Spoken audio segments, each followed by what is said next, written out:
Can you get the post, Hastings? And why don't you go and get it yourself? Très bien. What's going on? I've never known Hastings to be so disagreeable. Hastings, did I make you mad by pissing on the stupid orphan lady? Are you collecting the post, Poirot? Fine, I guess I'll just pick up the murder clue. Oh, look at this. Someone's dead and it's your... Oh, is that 2 letters? Oh, no, it's just 1. Poor Mr. Poirot. I'm quite sorry for you.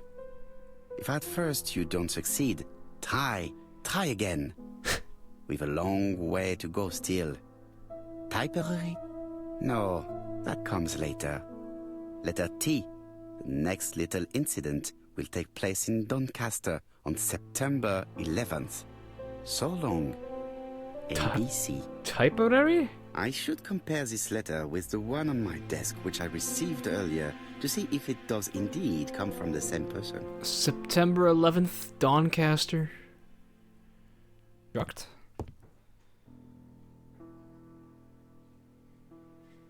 You there, Poirot? I can't hear him. Let us examine this There he more is. closely. It's the same though, Certain isn't it? characters in the...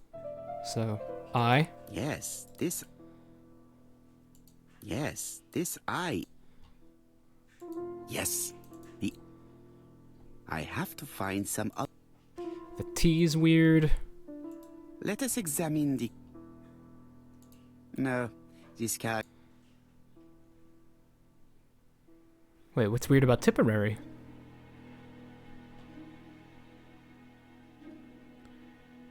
Yes, the A... The A is always a gimme because he signs everything. That's right. The A characters... Hey, noticing I have these... to find some other... editing the videos, I actually noticed that ABC is actually his real initials from the subtitles, and that his name is, what, like, Alexander Bonaparte Cust? That's so cheesy, but I love it. Faded W. No, faded W.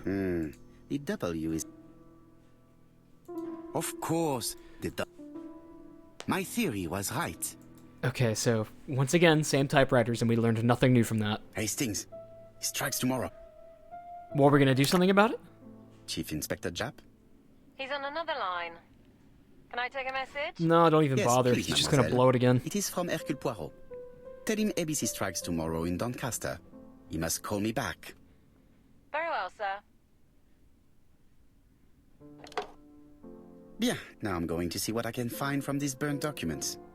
I've received the product I need. Hastings, if you do not mind, I would like you to take a few notes. Why is he angry with us? Yes. Yes. I don't know what his problem is.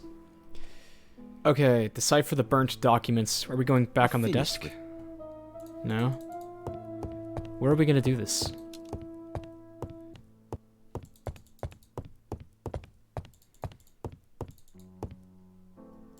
Now, down to work. Oh, is it just All right here? This needs putting in order a little. Okay.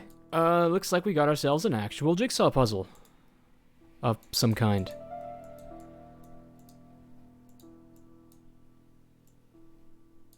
Can I rotate these? This piece should be placed here. They can't be rotated, but... This page will be... Okay, never mind. This is actually just kind of easy.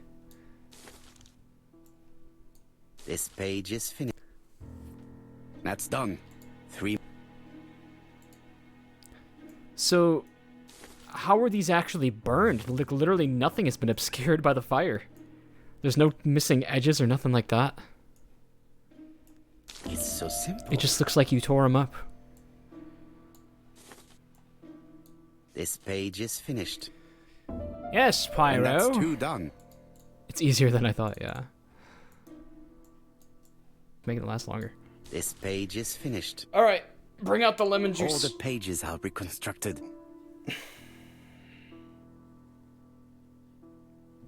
So, just, A bottle of solvent.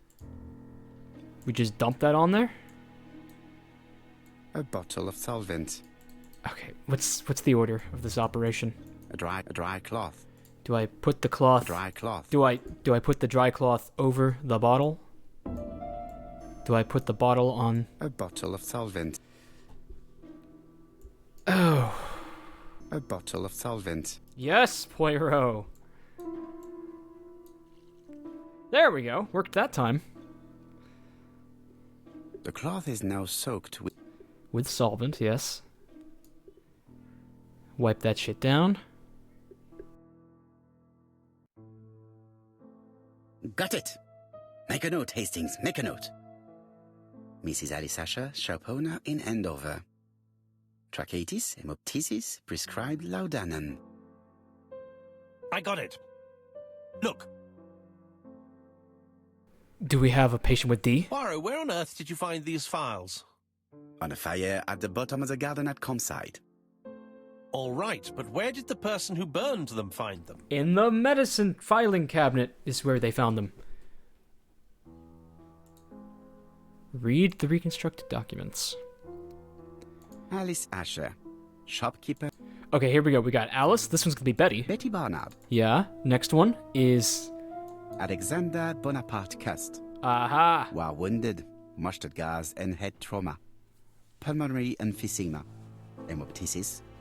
Coughing fits with blood. Suffers from absences and amnesia. And the last one is gonna be D. Dick Dudley Dunbar. Owner That of guy the is Black so Swan dead. Hotel in Doncaster. Asthmatic. Heart disease. Heart condition. Let us now try and get our brain cells to work. This guy's gonna get killed. He's Dick Dudley Dundard. I have never heard a more unfortunate name. Where did they come from? His medical records. Here, give her that one. Have been consulted. All the victims suffer from throat afflictions. And that. Mrs. Asher's name is visible. They are all from the patient records. The burned documents are medical records, and without a doubt, they come from Clark's archives. First of all, because all the patients have throat conditions. And secondly, their name starts with either A, B, C, or D, and it is precisely the files that match these letters that have been tampered with. But why burn these files? How come the names of the two victims appear on them? These are very good questions. That's because one of these names is the murderer. And I only know this because of the subtitles. Hello, Poirot? Any news, Chief Inspector? You wanted a stocking seller? We have one. Reported by his landlady, who thought he was behaving suspiciously. All right, He has the we've got him. most unbelievable name. Alexander Bonaparte Cust. Alexander Bonaparte Cust. Yes, Alexander Bonaparte Cust. How did you guess? Poirot, you have magical powers. It's a serious lead. I called Doncaster. A person matching Cust's description has been seen at the station. Oh Got no. off the train from London, but after that, nobody knows where he went. Black Swan Hotel. Look for him at the Black Swan Hotel. What? How do you know he's there? Trust me, Chief Inspector. You appear to be very sure of yourself. Very well, I'll call the Black Swan straight away. The owner is going to get a shock when he learns that there's a murderer under his roof.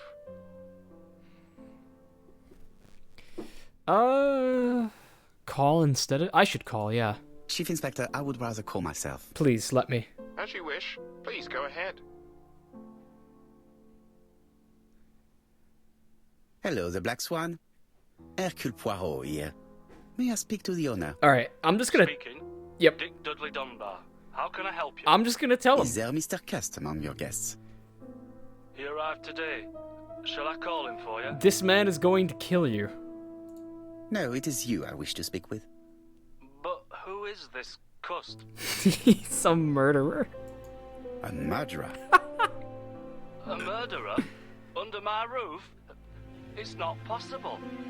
I don't believe it. Do you think that Cust might be dangerous? Oh, I do hope you're wrong.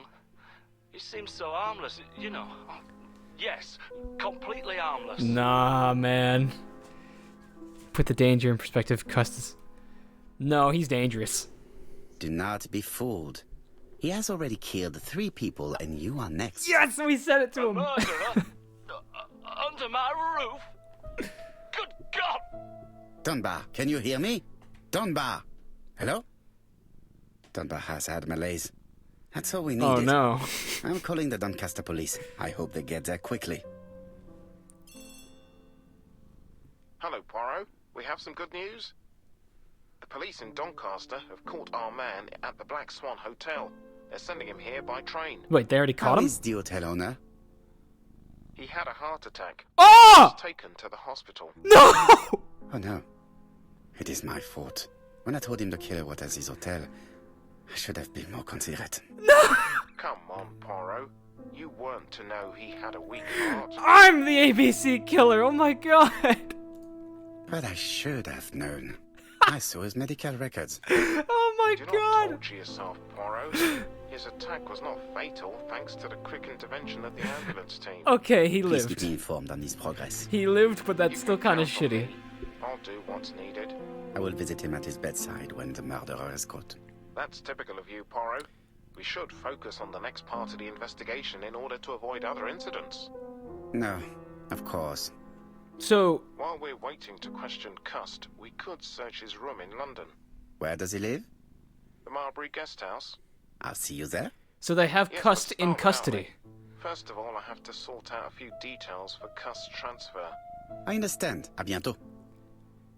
Well, I mean, he's the murderer. Hastings, we are making good progress. Please go and search the room of our number 1 suspect. With pleasure. I did have a dentist appointment, but I'll cancel. The dentist. So that is why you were so nervous and bad-tempered. A visit to the dentist is never an enjoyable prospect. My man. But an unavoidable one. Go to your appointment, Hastings. I will manage on my own. So we're going to the apartment now. To Marbury Guest House, please. Hastings just walks to the dentist.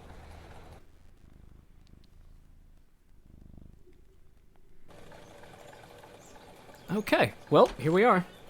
This is the murderer's house. We know for a fact this is the murderer's house. I've seen it multiple times in cutscenes.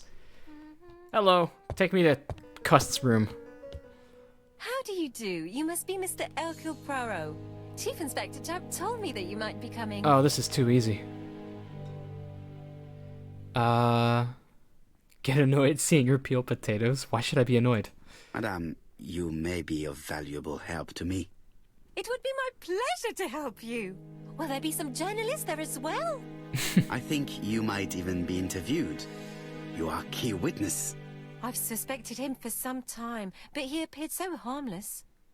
Oh yes, sometimes he got angry and waved his arms about. But even then, he wasn't frightening. And he was as gentle as a lamb again immediately afterwards. It was only this morning that I understood. This is too He easy. told me he was going to Cheltenham, but my daughter saw him at Euston Station. It's not the right station. To get to Cheltenham, you have to take the train from Paddington. And what's more, Mr. Cuss left behind an ABC with Doncaster underlined. As you can imagine, when I saw that, I called Scotland Yard. Dude, you're a better detective than I am at this point. Nice job. Well done. You were right. He did go to Doncaster. So I was right to warn the police. This is too Tell easy. me, Something's did weird. you have any other reason to suspect Mr. Cust? Well, he's odd. Sometimes he coughs really loudly and complains that his throat is burning, and sometimes he talks to himself and stares into space. He told me that it was because of a wound he got in the wall. His head hasn't been quite right since, he said. And then he was in Churston when that millionaire got murdered. I found his train ticket when I washed his coat. He didn't want me to wash his shirt. He washed it himself. But I did see big brown stains on it. Yeah, it was blood. Do you think it was blood? Well, when I saw them, I thought, look, he spilled his wine or his soup all over himself. But now that I think about it, well, they did look like blood. got used to travel for his work. Is that correct? Yeah, he was in the Oh, military. it wasn't for pleasure. and for selling. He was always on trains. But he had to sell his stockings around England. I have to respect my engagements, he used to say. Do you know where Cust was at the time of the murder in Andover and Bexhill? On June the 21st and July the 25th. He was in Andover and Bexhill. I don't know. That was a while ago, you know. But surely you keep a register. It won't do you much good. Mr. Cuss rents his room for the year. If he goes away for a few days, I have no reason to make a note of it. Ah! I remember one thing. Bexhill's by the sea, right? Ooh, that was a phrase we Indeed. heard. It is a large seaside resort. Well, as it happens, at the start of July, Mr. Cast asked me to repair his bathing dress. Suspicious, huh? Quite. Go on. Very interesting. Please continue. I also forgot to say that he started buying newspapers that talked about the case. Oh, he's an egomaniac. When did he start buying the newspapers? Let's see. I think it was just after the millionaire's murder in Churchton. He didn't seem all that interested before that. That will be all for now. I'm going to take a look at his room. Take the key on the counter.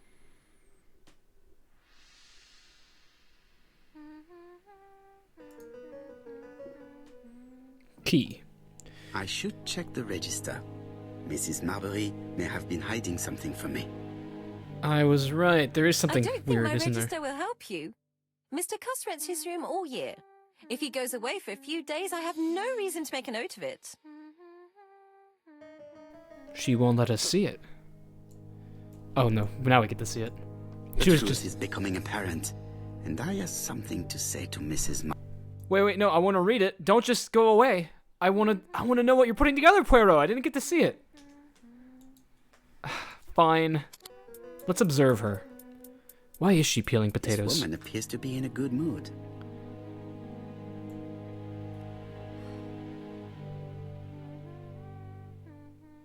Smooth movements. You know what? Why am I getting the feeling that she's the ABC murderer? Mrs. Marbury is in a good mood. She is working very precisely in producing incredibly thin peel. I am getting an awful bad feeling now. Shit.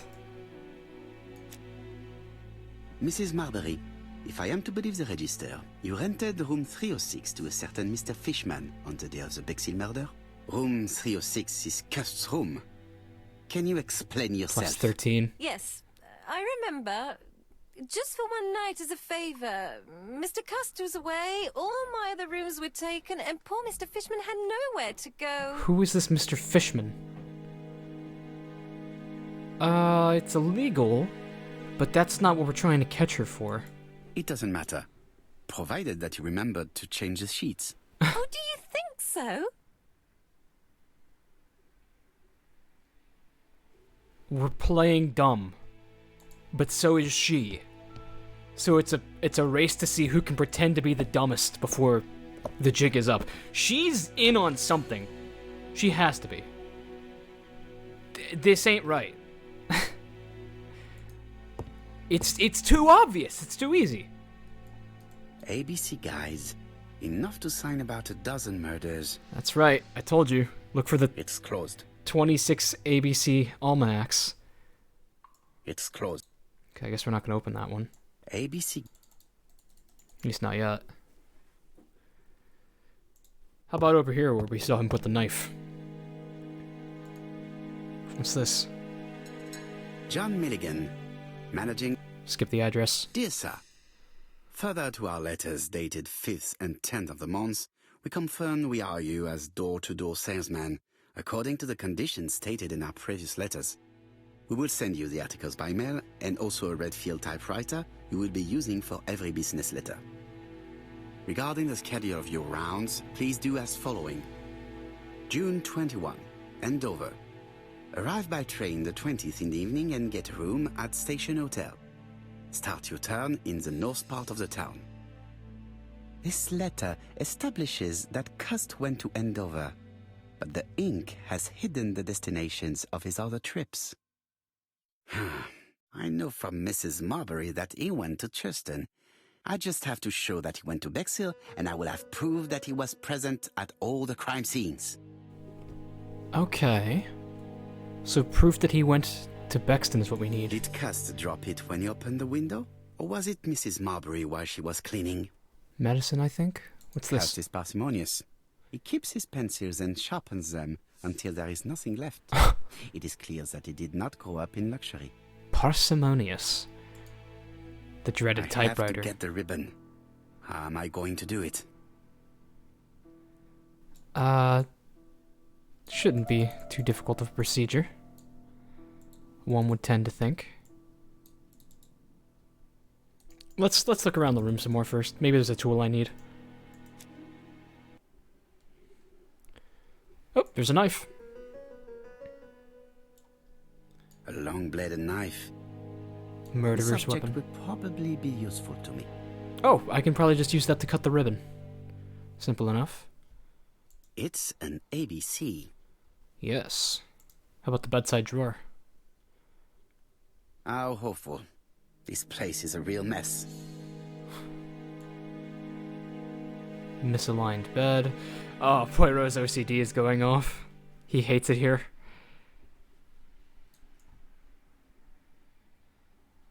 Scruffy coat. The least we can say that Mr. Cust is not very concerned about order and balance.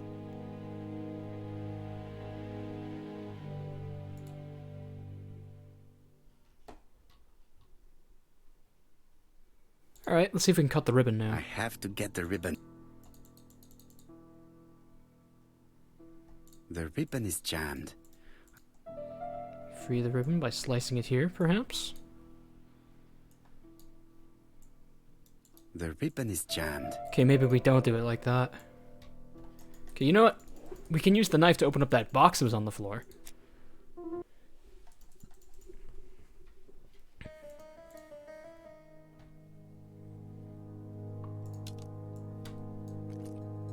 This knife is very useful.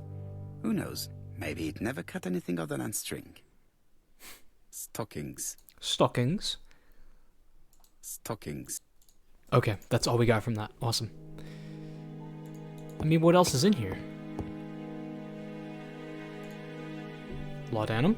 Maybe? Yep. Laudanum Cameron's chemists. Laudanum, a medicine for coughs. It is what Dr. Clark prescribed for Mrs. Asher. This subject would probably be useful to me. And this? A sedative. Diethyl barbituric acid, Johnson Company. I know this medicine. It is a powerful sedative. You don't say. This subject would probably be useful to me. Why are we taking a bunch of medication?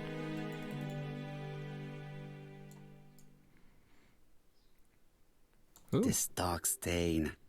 It could be blood, but goodness knows how long it has been there.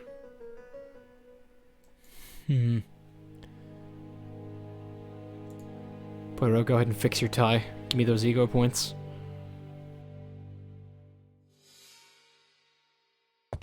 War of 1914-1918.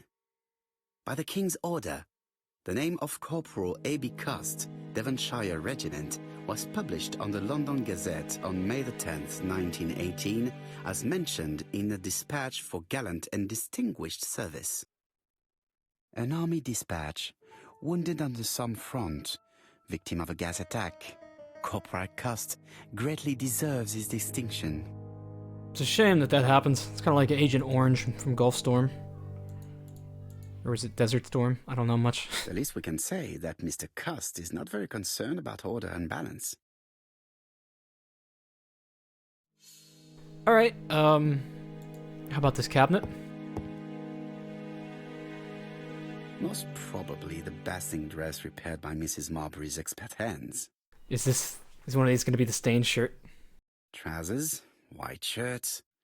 Everything has been washed very well. All the main articles referring to the ABC case are here, from the Churston murder onwards. Nothing before that date. That's weird. Why wouldn't he start reading before? What changed after the Churston murder? The Bexhill Daily paper, dated from the day of the Bexhill murder. Oh, so we have evidence that he was in Bexhill. Well, shit, that's At like... least we can say that that's Mr. the last Cust thing we is really not very needed. concerned about order and balance.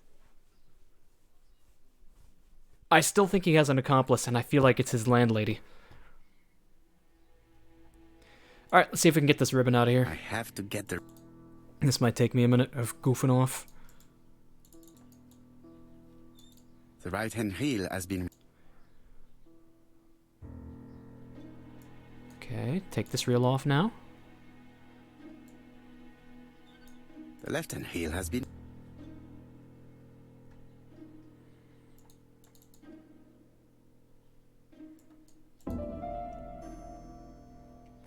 And here is the ribbon. Let us see if it was indeed used to write the letters sent by ABC. Of course it was. You could have told that at a glance. I only need the ink ribbon for my inquiry. I will let Jack clean the keyboard if he wishes. All the letters announcing the murders were written on Cust's typewriter. Of course they were. Poirot, this entire chapter has been redundant. Let us now try and get our brain cells to work. Okay. This should be easy, but I still feel like there's a bombshell coming. Where was Cust at the time of the Bexhill murder? Bexhill local paper, we've got that. And a bathing dress was seen.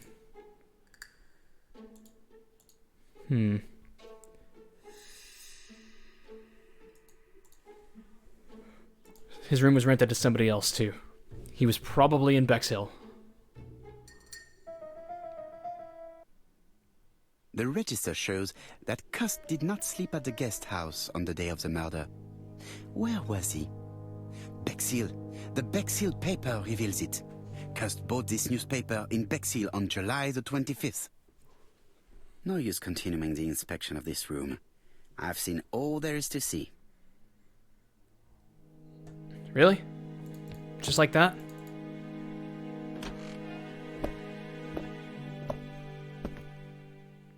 Maybe the lady didn't want me to see it because it was illegal. Thank you for your help. And that's the only reason. Bye. Well, I mean, now what? Ah, Chief Inspector. I was about to leave. Good evening, Chief Inspector. Welcome. Please excuse me, I must go to the kitchen. I'll leave the key of Mr. Cust on the counter. I mean, we've got him in custody. I'm sorry I'm late. I've spent ages with the Doncaster police. And you? I have established one fact. On 3 occasions, Cust was at the scene on the day of the crimes.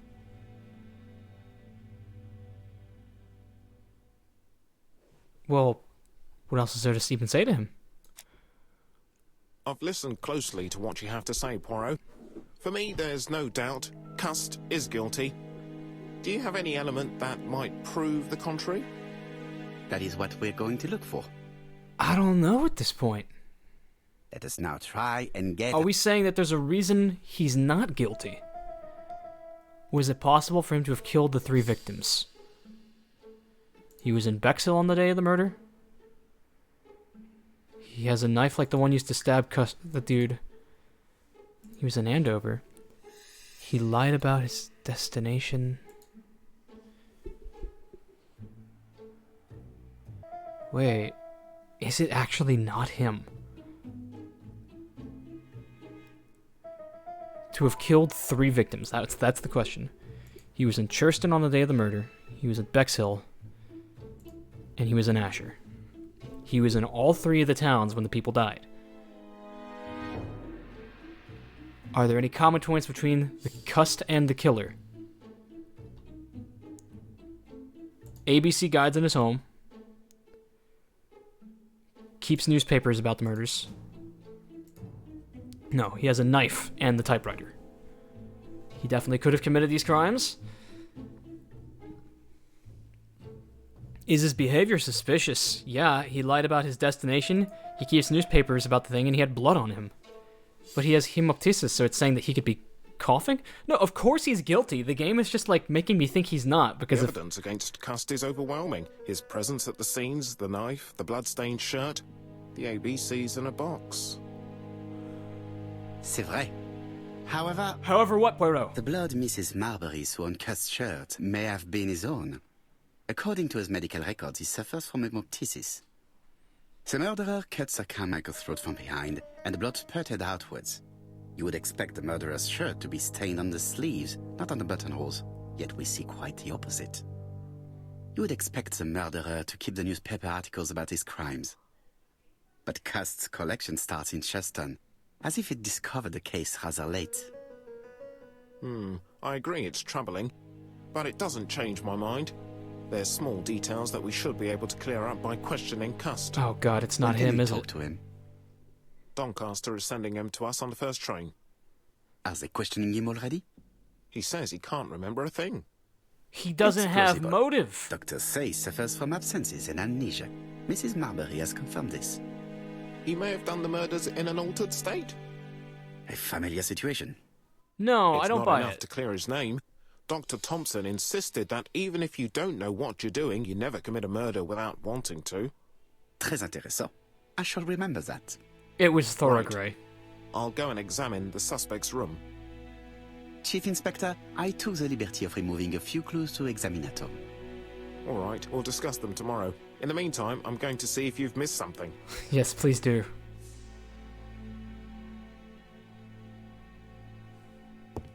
Can we get out of here now?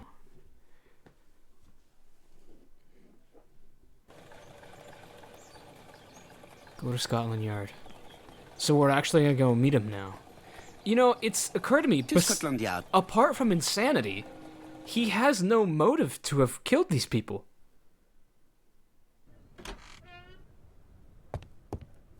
But all the evidence is stacked on him so hard. Well, here's the man. Start by observing him. This man is not in good shape. And he doesn't have a mustache either.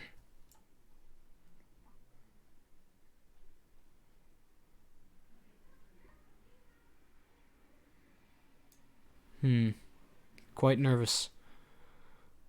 He is worried and very tired. And other police have been hard on him.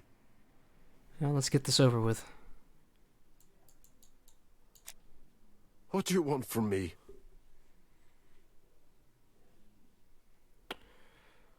Who are you?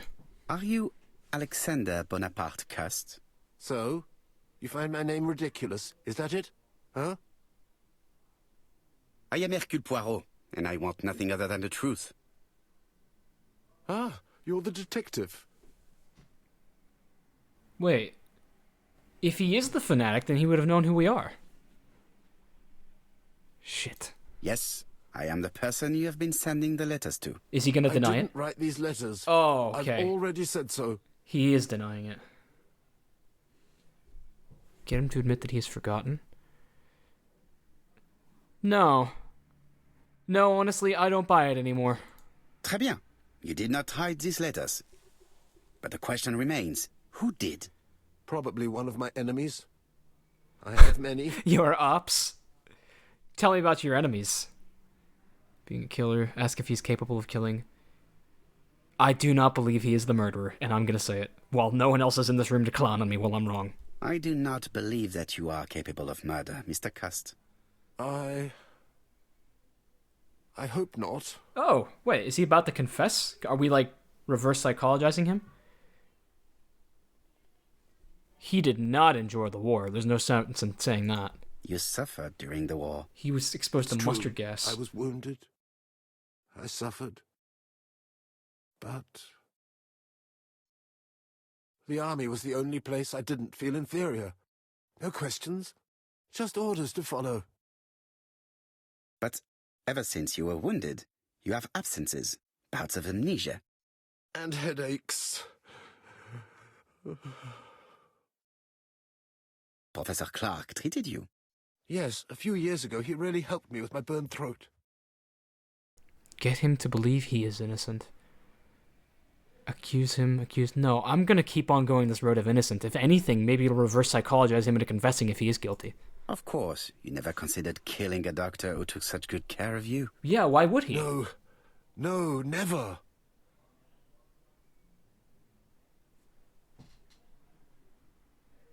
Do you deny being at the scene of the crimes? So? There was no harm in being there. It was only for my work. You were seen at all the crime scenes. Yes, I was. I travel a lot. But not for pleasure. I am terribly unwell in trains. But I had to respect my engagements. My employer gave me very precise written instructions about the towns I had to visit. Who is your employer? Let's see. Milligan? The company you claim to work for, Silky Legs, has never heard of you. And as for these letters they sent you, they were written on your own typewriter. The company sent me the typewriter when I started working for them. Yes, but the letters were received afterwards. It proves you wrote them. Appears that you typed them before sending them to yourself? Let's be vague. So it would appear that you typed them before sending them to yourself. I don't remember. Oh, he sent himself the letters Good of being God. hired? I don't know what's happening to me. My head hurts terribly. Oh, I should have noticed. The typewriter print would have given it away. You've received new thumbnails. The inquiry is progressing. Can I re-observe him now, since he's shaking? He's prey to a terrible anxiety. Is it remorse? Or simply the pressure of the questioning and the train journey? He is in no state to reply. What the hell? I can't tell. I'm not going to leave before having finished questioning him. I legit cannot tell if this is the easiest mystery game I've ever played, or if there's something huge going on. He was in each town there was a murder. Door-to-store stocking seller. Question. Can I continue to question him?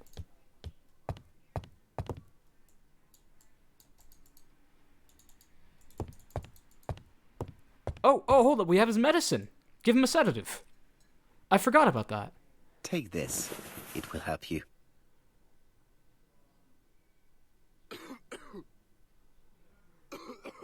And the laudanum, too. That could help him.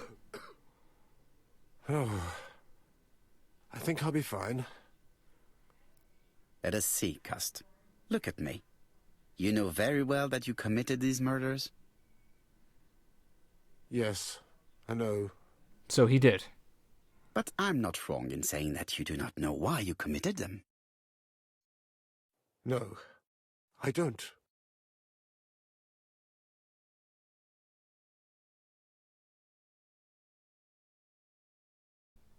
What? Let us leave Cust alone. He's at the end of his tether. So he confessed. He confessed and just says he has no motive. What conclusions have you drawn?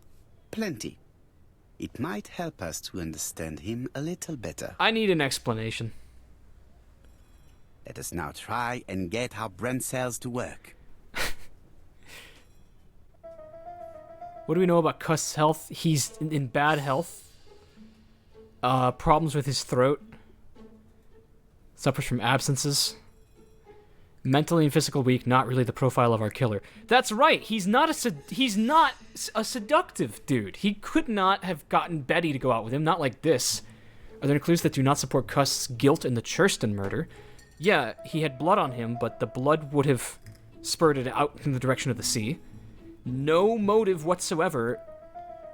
No, not for that one. Why would he have killed the doctor who helped him?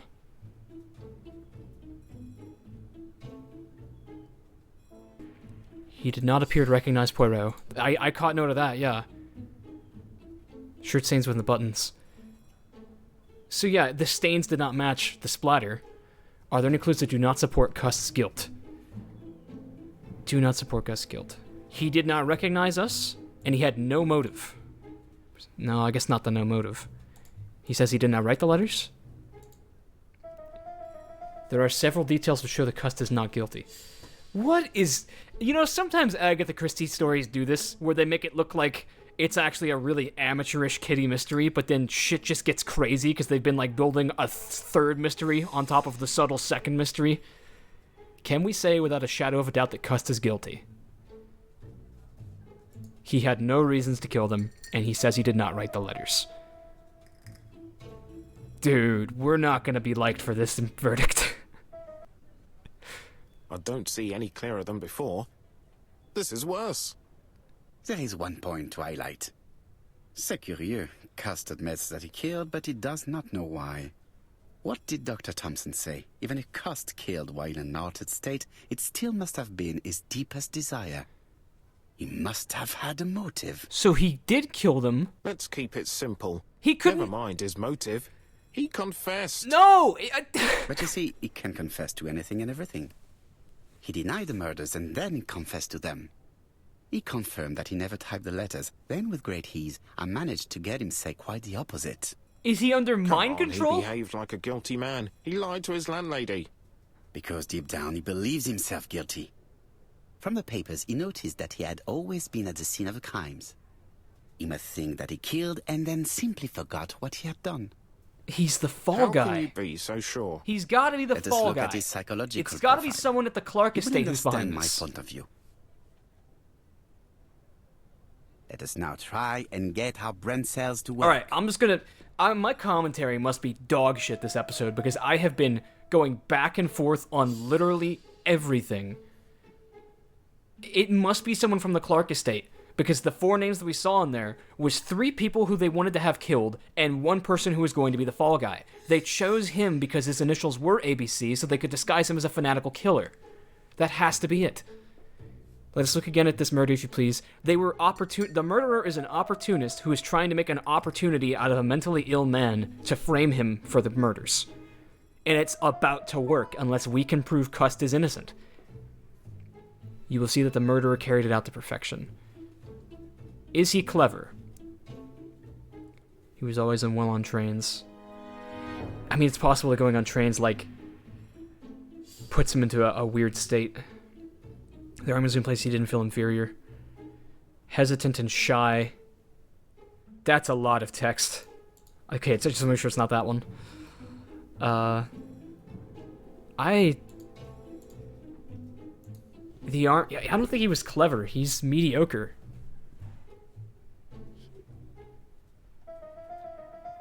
Why are we having 2 different things? Is he sure himself? Killed with the street was packed with people. That's bold. No. The top part, this is things that the killer did, and then this is who Cust is on the bottom.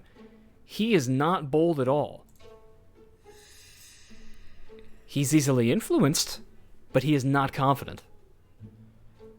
The man seduced Betty. He is not a seducer. Not at all. Completely harmless. Without any charm. I really got suspicious when she described him as that. Does he like trains? Dude hates trains. Can't stand them.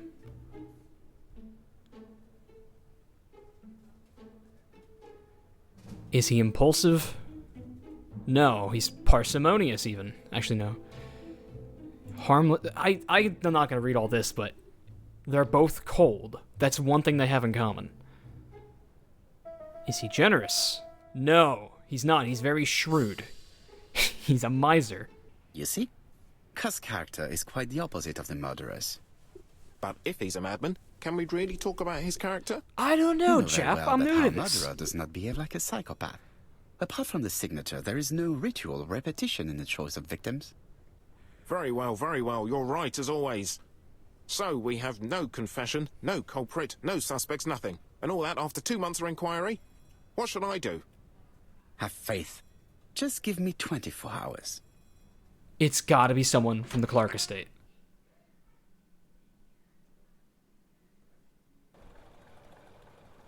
Go home. Let's not forget about some of the really easy to forget about Cust's clues. arrest is a great success for you, Poirot. It's all clear now, except maybe 1 or 2 details. Like when they mixed up the Details. address mon for ami. Whitehorse, the The whiskey. devil is in the detail, as we say. Okay, yeah, I want to Excuse me? point that out. I'm gonna let them talk and Patience, just do with my Hastings. thoughts. Everything will be clear once our guests arrive. Best be prepared. Slip a revolver into your pocket before they do. Oh, okay, it's going down. A revolver? Yeah. Poirot, what are you afraid of? Trust me. It is important you carry a weapon for this meeting. I will lend you mine. What about telling me what you have in mind? No, because you could be the killer. Surtout pas. You wouldn't be able to play your role. Wait one moment, I will bring you my weapon. Okay, get the revolver. You know where he keeps it. As I was saying, for the third killing, we got the clue late because the address was wrong. We're at Whitehaven Mansions, but it was written to Whitehorse Mansions. But we know... The white ammunition are blank cartridges. The others are real bullets. Oh, that's interesting. I have to choose the type of bullets to load. Oh my god, wait. Wait, can we choose to play with live ammo here? Oh my gosh. The revolver is loaded with real bullets. I still have time to choose blanks. This is a choice. This is an actual, like, life or death choice we can make. I know that the good ending has to be with blanks. The revolver is loaded with blanks. I still have time to choose real bullets. Shit. Shit. Oh, I'm so torn right now. I don't know if I want to play with live ammo or not. I'm assuming we're not going to tell Hastings if it's blanks. You know what? The white ammunition. Screw it. We're going live ammo. I would be a shitty friend to Hastings to give him a gun full of blanks and tell him it's loaded. It could put his life in danger. What about telling me what you have in mind? Surtout pas. You wouldn't be able to play your role. Wait one moment, I will bring you my weapon. Okay, so I'm just gonna say it real quick. There's a couple of really tiny details, like Poirot was saying, and one of them was that they made the address make it look like it was a mistake, but it was clearly the name of the whiskey that the murderer ordered at the night he was at Bexhill. It was the one thing he ordered on the menu, White Horse Whiskey. And I find that very suspicious. Voila, I don't trust you with my weapon. It has hardly been used, it is almost new.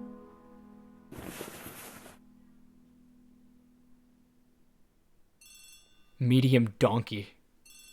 That doesn't sound like a very good trophy to get. You're not answering, Poirot. Okay, so our guests are on the way. I just gave Hastings a loaded gun, but at least I told him it was loaded, so... Chief Inspector, is that you? That's his responsibility. Yes. Sorry, but we haven't found anything. Have you checked the typewriter? And the packaging, the letter, and the ribbon reel. We've only found prints left by Cust and his landlady. She must have been peeling potatoes for a reason, and I don't know why. So, are you still going to hold your meeting? Of course, Chief Inspector. I can hear my guest coming up the stairs. Shit, it's happening. It's happening. Hastings, get the gun! Why have you brought us here, Mr. Poirot? Since Cust's arrest, I thought it was all done and dusted. Miss Gray formally identified him, as well as Miss Barnard. Yes, and the stockings he saw drove the same brand as the ones found at my aunt's. This is all true. However, a case is not closed if some questions remain open. And one question is, why did the murderer send me his letters? Why did he challenge me, Hercule Poirot? Perhaps he wanted to play with you, to taunt you. That's what you wanted us to think! Xenophobia?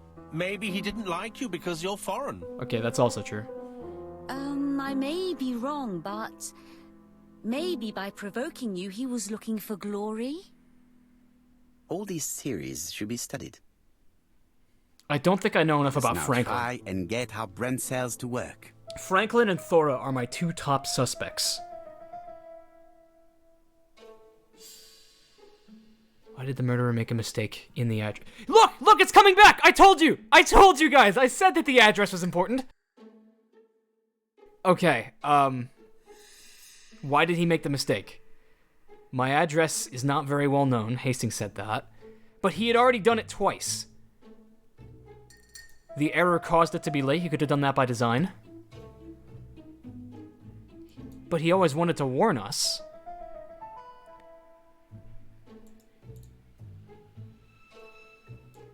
And the late arrival saved the murderer. So the mistake was intentional. But maybe it was a Freudian slip that he did Whitehorse as the mistake name. Why did the killer send his letters to Poirot? Because he wanted... okay, for glory? For xenophobia? Inferiority complex? Or... for glory, I suppose. No? I don't think it's xenophobia. He wrote to Poirot because his address is not very well known. What? Is everything clear now? No, I don't understand. You might like to explain your reasoning again. Of course. First of all, remember that the murderer made it a rule to always post his letter before the murder. He never digressed from that rule. Yeah. However, in Churston, he encountered a problem. The village has only 500 inhabitants. With advance warning, it would be easy to arrest him. I understand that. Therefore, the murderer delayed his letters deliberately with the wrong address. The plan wouldn't have worked if he'd sent it to Scotland Yard or the papers because everybody knows their addresses. The mistake would have been corrected and the letter would have been on time. That is why the murderer chose me as the recipient.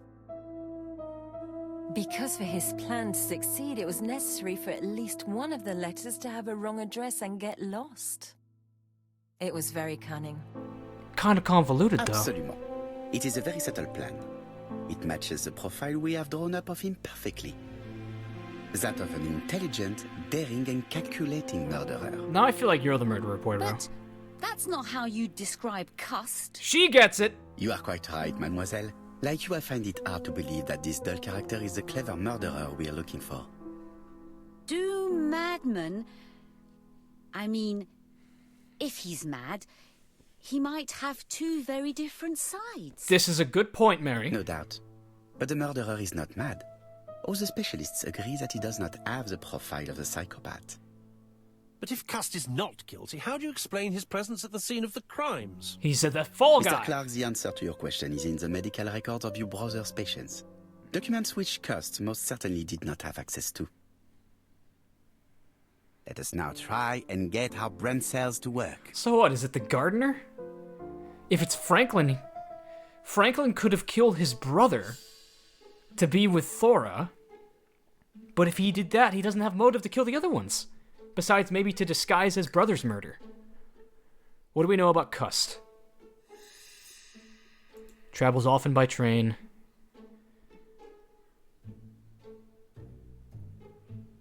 Door-to-door salesman. It's a coincidence, apparently. Did he go to Bexhill because he wanted to swim? No. I mean, these are all things we know about Cust for the most part, but I'm not sure which of them are important. Because I'm not sure what... This easily influenced and was wounded during the war. He's mentally fragile and can be manipulated.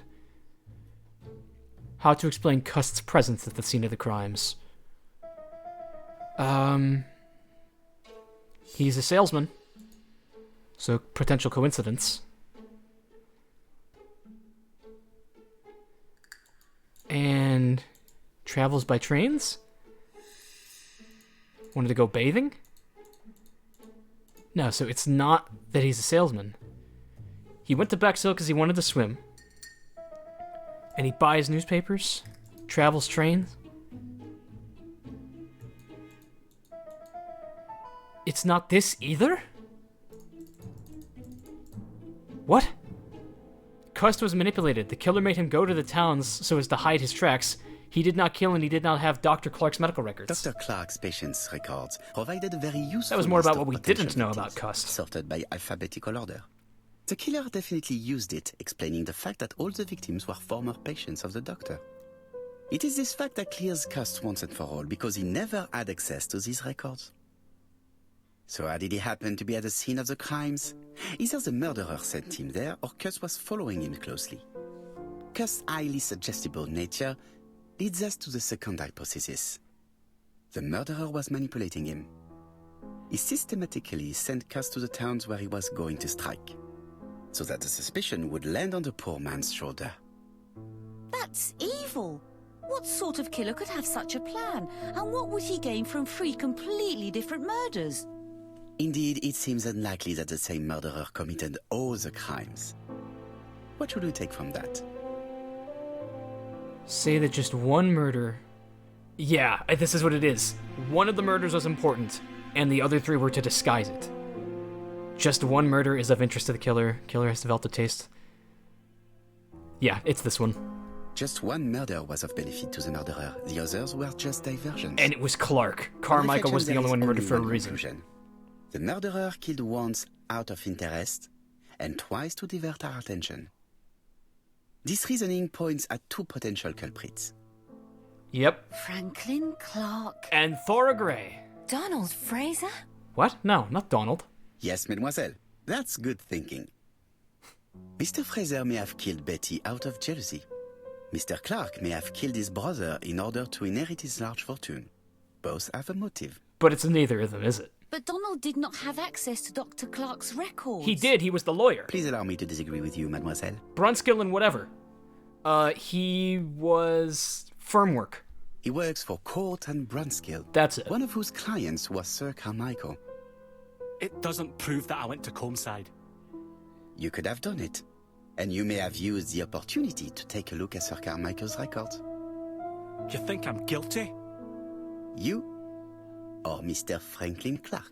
I don't know enough about That's Franklin. ridiculous. He's a big game hunter. Is this like man Both is the of you most have a dangerous motive. game? The question is, which of you has the profile that most resembles the murderer? Well, okay, here's a big detail. Let us now try and get our brain cells to work. Betty was murdered shortly after meeting a man who ordered a single whiskey at the one club. And the owner did not recognize her, Donald, as her boyfriend. But I also think that the owner of the club said she had no interest in whether or not... Shit. She had no interest in her employees' love life, so maybe she wouldn't have recognized them anyways. So, we're asking, is Donald clever? Not necessarily. He's an angry man. She told him that until they were married, she's free to go with whoever she pleased. Women seem to like him. I think Megan will take care of him. It's easy to sleep rocked by the sound of the wheels. He did say that. Oh, wait. That was a very damning thing that he said. I'll sleep on the train. I like the trains. It's easy to sleep rocked by the sound of the wheels. That was kind of sus. Okay, let me start picking something.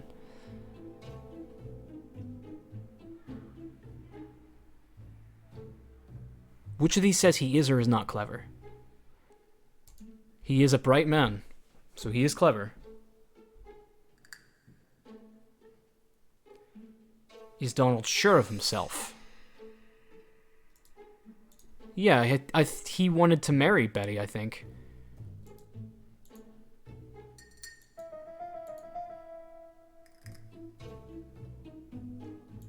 No, he's not. He said that he had doubts and was very manipulated by guilt. Is he a seducer? Yeah, women seem to like him. He loves trains. What is this, like 4 out of 5 now? It's just that he doesn't have confidence. Is he impulsive? Yeah, he would say some cruel shit every now and again. So that's another one he doesn't match. Is he generous? He is. So what is this? 4 out of 6, 5 out of 7 that he matches? Ladies and gentlemen, Donald may share many character traits with the murderer, but he does not have his cold indifference. He has a temper. It is hard to imagine him planning anything. Also, jealousy is his motive, and crimes of passion are rarely planned. Right, I suppose it's my turn to be subjected to the same scrutiny. I don't know. Absolument, Mr. Clark. I think Poirot is just trying to flex his intellect, and neither of these guys is the killer. If it's her, I don't know what I'll do. 'Cause she has no evidence on her, I don't think. Is Franklin clever? Yes, we saw his school reports. Good student but lacked discipline. Ditto, bestie.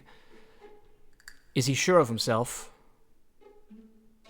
Pretty sure he is. He's generous, we see that bit.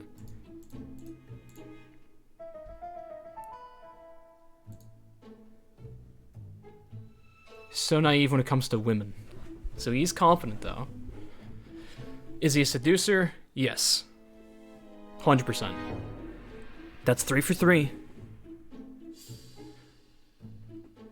Does he like trains? His favorite book is The Railway Children. 4 for 4. Franklin, it's starting to spell disaster for you. Is he impulsive? No, I don't... No, he is. 5 for 5? Is that what we gather from this? If you weren't a real cold-blooded guy. Is he generous? Yes, very. Dude, he fits everything.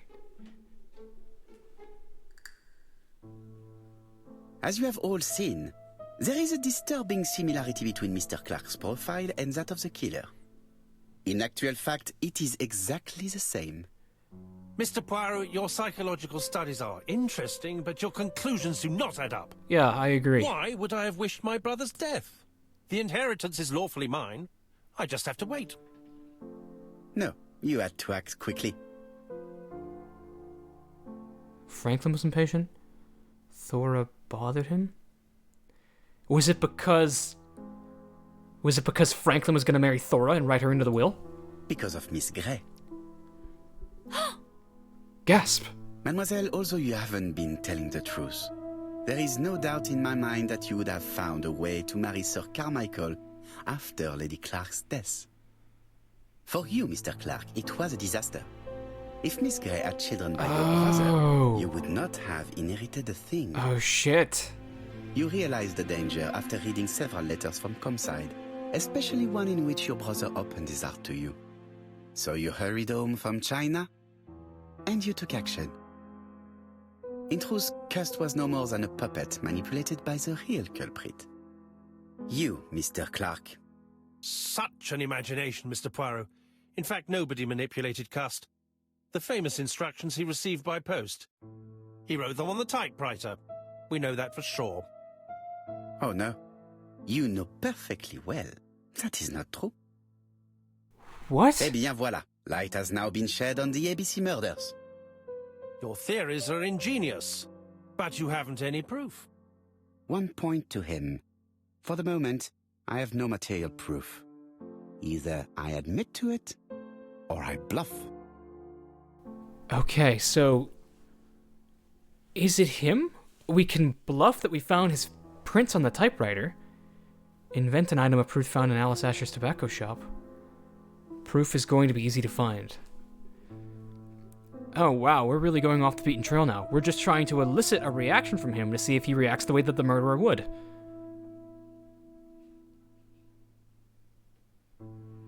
Let's invent an item of proof. One thing proves it.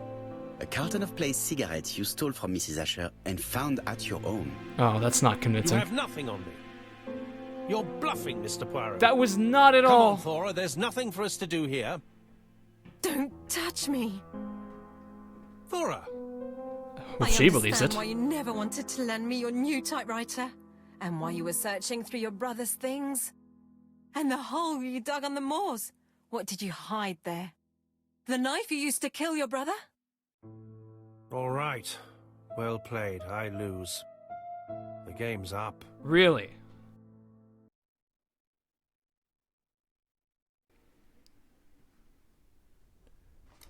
Come the fuck on, Hastings. I'll never let you take me, Mr. Poirot.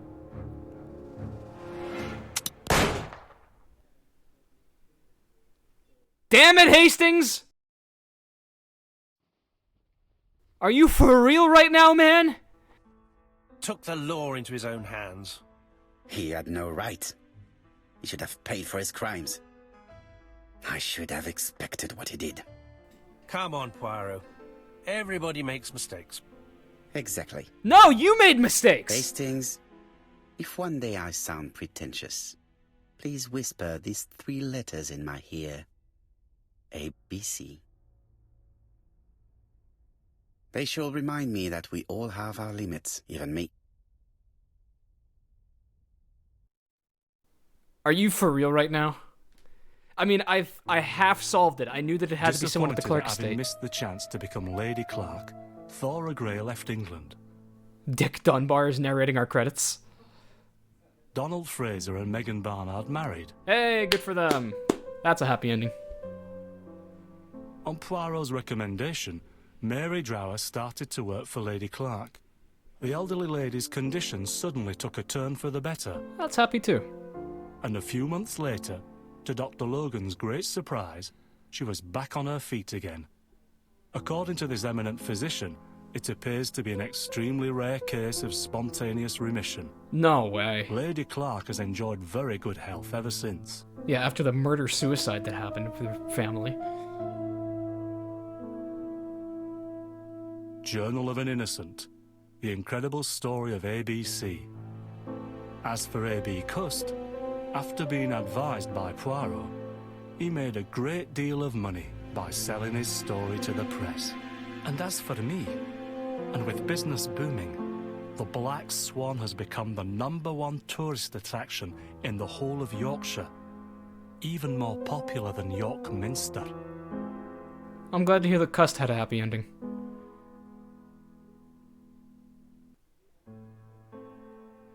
Well, that's our game. Shit. Alright. Oh, what do I think of this one? I think that this game was a little too easy when it came to the puzzles. But I feel like by the end of it, the mystery was a fair difficulty. It had me guessing to the end. Maybe I thought that Franklin could have been a little too easy of a pick.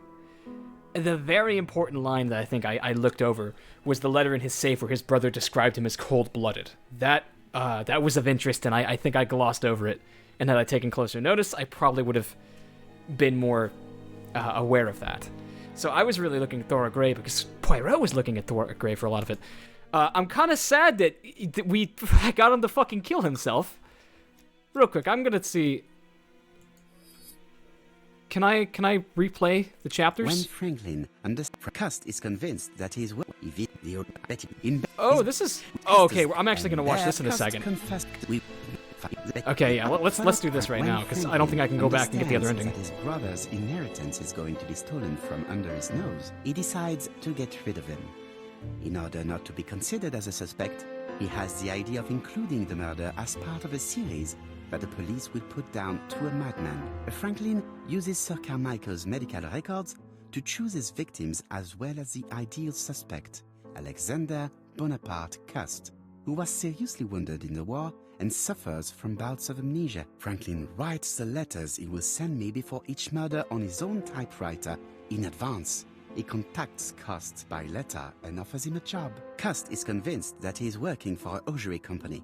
In reality, it is Franklin that sends him his instructions, his goods, and even his typewriter. When we receive the first letter, Hastings thinks that it is a joke. As for me, filled with foreboding, I prefer to inform Chief Inspector Japp. Following his written instructions, Cust goes to Andover. He visits Mrs. Asher's tobacco shop and sells her a pair of stockings. After Cust's visit, Franklin, in turn, enters the tobacco shop. So he made sure that... is not suspicious of the murderer, whom she takes to be an ordinary customer. The old lady turns around to take a packet of cigarettes. She is beaten to death. We investigate the first murder with Hastings. No suspect has a motive. A few weeks later, we receive a second letter signed ABC. Chief Inspector Japp is informed. The victim's name should start with the letter B. Alexander Bonaparte Cust goes to Bexhill. He sells Mrs. Barnard a pair of stockings. Betty Barnard leaves her work. She's dressed to go out. The young woman is strangled on the beach. Betty was killed by the man who had arranged to meet her that evening, the seducer Franklin Clark. In Bexhill, Donald Fraser appears to be the perfect suspect for Betty's murder. But he has no connection with Mrs. Asher. 5 days after the Bexhill murder, Cust goes to Churston for his work. In the afternoon, Sir Gray turns away a stocking seller. After dinner, Sir Carmichael Clark takes his usual walk. His brother waits for him, hidden behind a bush. The murderer leaps out from his hiding place and cuts Sir Clark's throat. He really was cold-blooded. Arrived late. Franklin deliberately wrote a wrong address. In Churston, Thorogray it was and the whiskey Franklin he ordered, Clark yeah. are the main suspects. Back in London, Cust is seized by violent Oh coughing shit! The whiskey he kept in his safe, was that White Horse whiskey? Oh my god, I can't believe I didn't notice that if it was. Fit and brings up blood. He stains his shirt, which later frightens his landlady. We receive the final letter from ABC. The next murder will be in Doncaster. The second general meeting in London highlights the common point between the victims, stockings, and a throat condition. Custer's landlady telephones Scotland Yard to tell them about her suspicions. Cust is arrested shortly afterwards in Doncaster. Franklin had planned a fourth murder in Doncaster. He abandons the ID after Custer's arrest. Custer confesses to the crimes he did not commit. He's an easy culprit. Too easy. Yeah, I saw Franklin that. Clark is unmasked. He is the true culprit and the man who manipulated Custer. And there we have it. Another case solved by Hercule Poirot. You left out the part where he shot himself in your living room. So is there no way I can replay to that last chapter? What if I, like... Will this load up the last chapter if I hit play? It is, okay. No, the game is restarting, shit! Well, looks like we got the ending where he shoots himself. Hastings, that's 100% your fault. I take zero responsibility for that. Some post for you, Poirot. Okay. I think we'll go ahead and just let the credits roll while I talk about what I thought of this game. Alright. So, this game. I was up and down while I was playing it. I thought the game was largely too easy. I only got one spoiler, and that was because of the stupid fucking... The dresser music box thing that I couldn't figure out the clue that was very simple. And I was 2 clicks away. So there will be a pepper or something spicy as a punishment for that. But, gosh. Yeah, in hindsight, after seeing that timeline at the end, I did really like this game. Because it made me feel really, really clever for picking up on things like the stockings and the throat medicine. But it was all a ruse. The game was building 3 different stories at the same time. And it starts off with just this ABC serial killer story, which is the very easy one. And then it starts sprinkling in the stocking seller who's committing the murder story. And that one was just hidden enough to make me think I was clever for picking up on it. And in doing so, it masterfully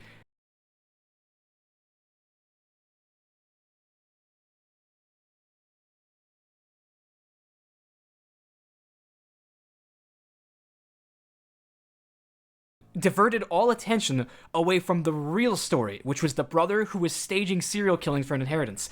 Now, I do want to say, I feel like I got a lot of big details.